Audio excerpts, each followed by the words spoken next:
So here we've got some square cards, circular cards and triangular cards, and they're split in the ratio of 4 to 3 to 5.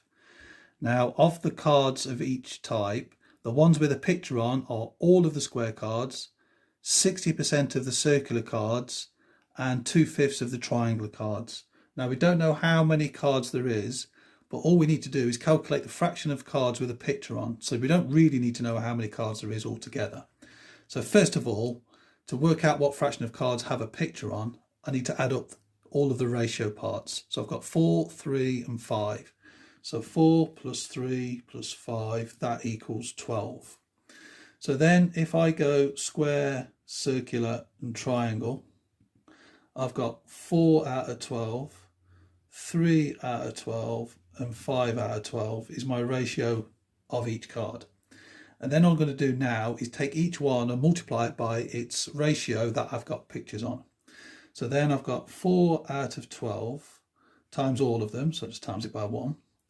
And then I'm going to add that to 3 out of 12 times 60%. Well, 60%, turn that into a fraction, we get 3/5. So I'm going to times that by 3/5.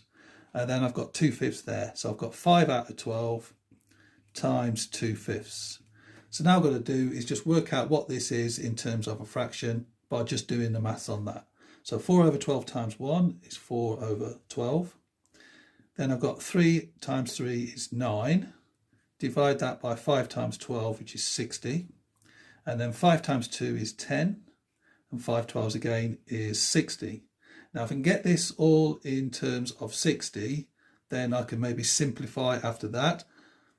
Because I can't turn this into 12. So I'm going to turn this into 60. So 4 over 12, multiply everything by 5, I get 20 out of 60.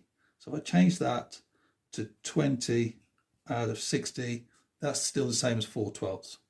So now all I've got to do is add them all up. So then my denominator stays as 60, 20, 29, 39. And then I can divide all of this by 3 and get 13 out of 20. And 13 out of 20 is our answer, and we are done.